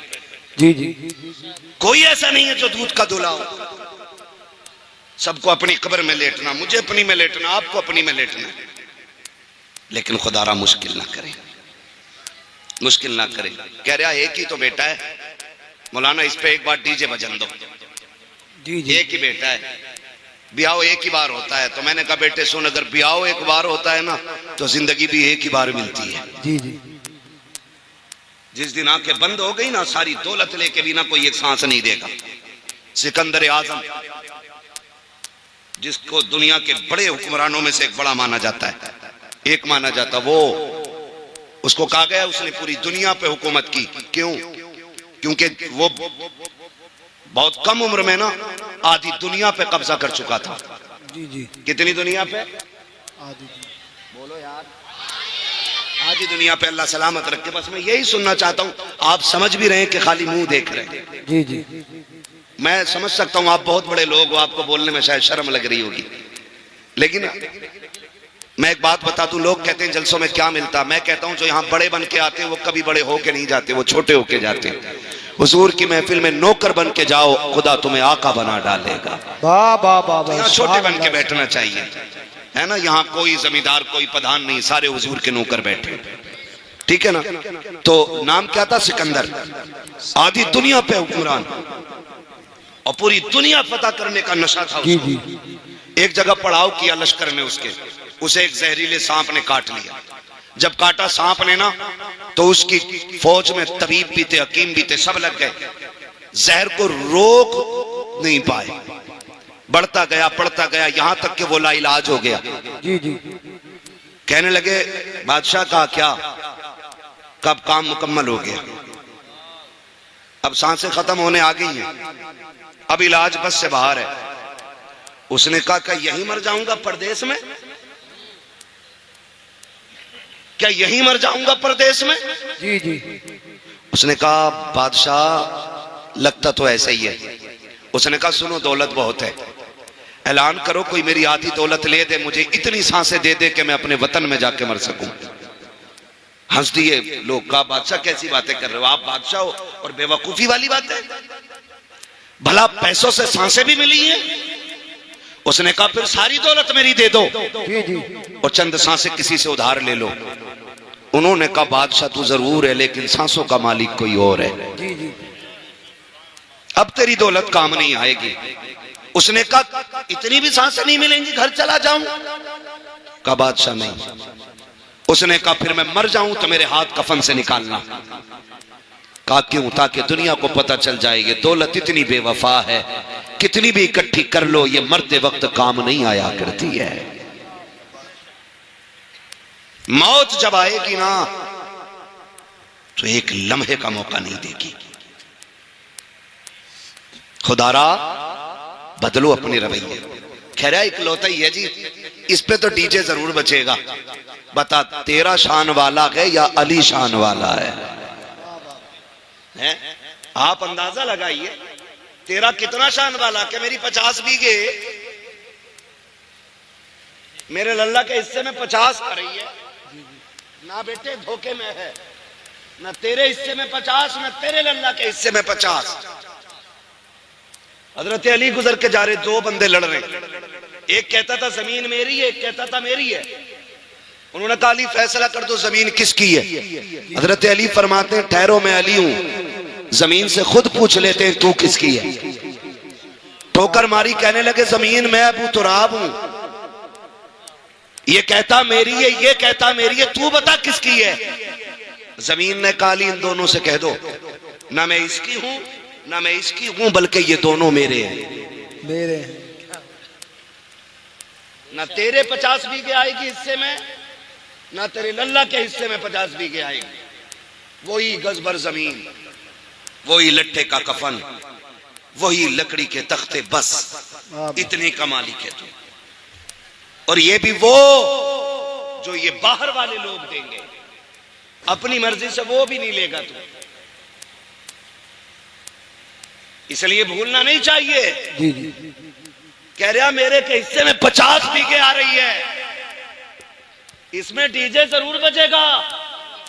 मैं कहता हूं अब अली को देख, तेरा वो है आंख खोली तो 50 बीघे देखी, अली वो है आंख खोली तो नबियों के इमाम का चेहरा देखा। वाह वाह सुभान अल्लाह सुभान। इतनी अजमतों वाला अली पैदा हो गए, आंखें नहीं खुली, हुजूर तक खबर पहुंच गई। भतीजे अल्लाह ने बेटा दिया है, खुशी के मारे हुजूर दौड़ के आए देखने के लिए। चचाजाद भाई है, जैसी आए कहा मेरा भाई दिखाएं मुझे। चच्ची ने कहा शहजादे खुशी है कि अल्लाह ने बेटा दिया है, तकलीफ है कि वो आंखों से देखता नहीं। कहा क्यों? कहा कि खुलती नहीं, लगता है नाबीना है। हुजूर फरमाते लाओ गोद में तो दो। जब हुजूर ने सीने से लगाया, हाथ में लिया, गोद में उठाया, हजरत अली ने आंखें खोल दी। जवान हुए, पूछा अली आंखें बंद क्यों रखी थी? कहने लगे अली ये तय करके आया था कि अगर पहले देखूंगा तो अपने यार को सबसे पहले देखूंगा। कहने लगे मैं ये ही तय करके आया था, पहले हुजूर का चेहरा देखना। इनसे शान वाला कोई हो तो लाके दिखाओ। कह रहा मेरे में डीजे जरूर बजेगा। खुदारा खत्म करें तमाशे, खत्म करें। और ये डीजे बजाने वाले डीजे कर लगा और सफेद कपड़े, काले जूते पहन के और रुमाल कंधे पे, पर्स बगल में दबा के, लड़के का अब्बा पैर रुक थोड़ी रहे, इधर से उधर, इधर से उधर, इधर से उधर। कौन है ये? क्या जिनके कानों तक ये सिलाई आई है ना सुरमे की, यही लल्ला का अब्बा है। खींच के सुरमा लगा रहे आज। और डीजे वाले से कह रहे आवाज खोल, कलेजे फट जाएंगे बेटे, कलेजे, आवाज खोल। वो तमाशे किए हमने। और बाकी छोटे ये जलसे वाले चले गए होंगे तो क्या करोगे जलसा करके? क्या फायदा मिलाद से, क्या फायदा जलसे से? फिर तब ऐसी बातें होती है। जी जी और जब बारात निबट जाती है ना, फिर दरवाजा बजता, cut cut cut cut cut cut cut cut, फिर दरवाजा नहीं खुलता। कहा कौन है? कहा डीजे वाला पैसे लेने आया है। निकल गई मुखिया गिरी। तो दे तो दिए, 15,000 तो रह गए थे। डीजे पे 50,000 खर्च करने वाला इमाम साहब की 2 रकात पे मर जाता है। 500 रुपए थे, 500 कहीं चल रहे। हमारे अब्बा के में 30 रुपए गए थे, दादा के में 12 रुपए गए थे, हमसे 100 रुपए ले लो। ये हमारी कंडीशन है। मैं एक बात यहां अलग हट के कहूं, तुम्हें क्या लगता है कि सारे लोग गुंजाइशदार हैं? सबके घर में खुशहाली है? नहीं ना। अभी गुलफाम भाई से आपने सुना, उन्होंने एक बात आपको बताई, जो मांगता है उसे ही जरूरतमंद ना समझे। जी जी। कई बार सफेद कपड़ों के नीचे भी कई जख्म छुपे होते हैं, ये भी आप याद रखें। ये जो तमाशे बना रखे हैं ना, वो आतिशबाजी होती है कि गरीब की बेटी का कलेजा छल्ली होता है। जब रुखसती के वक्त किसी की बेटी की रुखसती पे आतिशबाजी होती है, गरीब कहती है हो क्या रहा है। कभी यतीम से कहा जाता है आज फला की बेटी रुखसत हो रही है, वो बेटी जिसकी बालों पे सफेदी आ गई, जिसके घर में इज्जत से रुखसत करने के लिए 4 पैसे नहीं, आज उस यतीम को बाप का दौर याद आता है। आज वो सोचती है काश बाप होता, आज मेरे भी हाथ पीले हो गए होते, आज मेरा भी बाप होता, काश वो भी दामाद खरीद पाता। लेकिन आज कोई खरीदने वाला दामाद नहीं है, आज कोई हाथ पीले करने वाला हमदर्द नहीं है। जब बेटियां सिसकियां भर के रोती हैं तो तुझे क्या लगता है कि तेरी ये चंद टकों की आतिशबाजी से, तेरे घर की खुशी से किसी और को खुशी मिल जाएगी? नहीं, खुदा का वास्ता, अल्लाह ने तुम्हें अमीर बनाया है, पैसे वाला बनाया है, तो सुन, जितने पैसे से आतिशबाजी कर रहा है, जितने पैसे से तमाशा कर रहे हो, जितने पैसे से ढोलक बजाते हो, जितने पैसे से डांस वाले लाते हो, उसी पैसे को उठाओ और किसी गरीब की बेटी की रुखसती में लगा दे। खुदा की कसम मैं नहीं जानता ये जमाना क्या कहेगा। अगर तेरी बेटी के साथ किसी गरीब की बेटी रुखसत हो गई तो कोई कुछ कहे ना कहे, मदीने वाला मदीने से तुझे सलाम भेजने लग जाए। नारे तकबीर, नारे रिसालत, नारे होशियत, बस लगे आला हजरत, उलमाए सुन्नत, ख्वाजा का हिंदुस्तान, उर्से मुकद्दस, जिंदाबाद जिंदाबाद। ओ भाई, ये फालतू के खर्चे खत्म करें। जी जी, करेंगे इंशाल्लाह खत्म, इंशाअल्लाह। बोले इंशाल्लाह। और एक और कह दूं कड़वी बात, माफ कर देना, बात बहुत खराब कहने लगा हूं, कह दूं भाई? कर लेंगे ना बर्दाश्त? उम्मीद है ऑपरेशन कराने वही जा सकता है जिसे दर्द की बर्दाश्त होगी। समाज में कुछ ऐसे भी कुत्ते के पिल्ले पैदा हो गए कि जो 20 लाख 30 लाख 40 लाख की भीख लिए बगैर किसी की बेटी अपनाते ही नहीं। मैं ऐसे लोगों को कुत्ते से बदतर मानता हूं, इसलिए कि कुत्ता फेंका हुआ खाता है और ये छीन के खाने वाले कुत्ते होते हैं, जिनकी वजह से बेटियों का जीना हराम है गरीबों की। ये कंडीशन हमारे समाज में, ये इस्लाम तो नहीं दिया था ना मेरे नबी ने। जिसके 4 बेटे उंगलियों पे गिन रहा, 10 लाख गुड्डू में मिलेंगे, 10 पप्पू में मिलेंगे, 10 जुम्मन में मिलेंगे, 10 धन में मिलेंगे, बैठे बैठे करोड़पति बन गया। सुन भाई, तेरी सांसों का मालिक भी अल्लाह है और तेरी बेटे की सांसों का भी मालिक अल्लाह है। जी जी। अगर वो ना चाहे ना तो दूल्हा बन के एक कदम नहीं चल पाएगा तेरा बेटा। हाँ हजरत, ये कंडीशन है। जी। कल तक जिन्हें रोटियां नसीब ना थी, आज 20-20 रुपए 20-20 लाख मांग रहे हैं।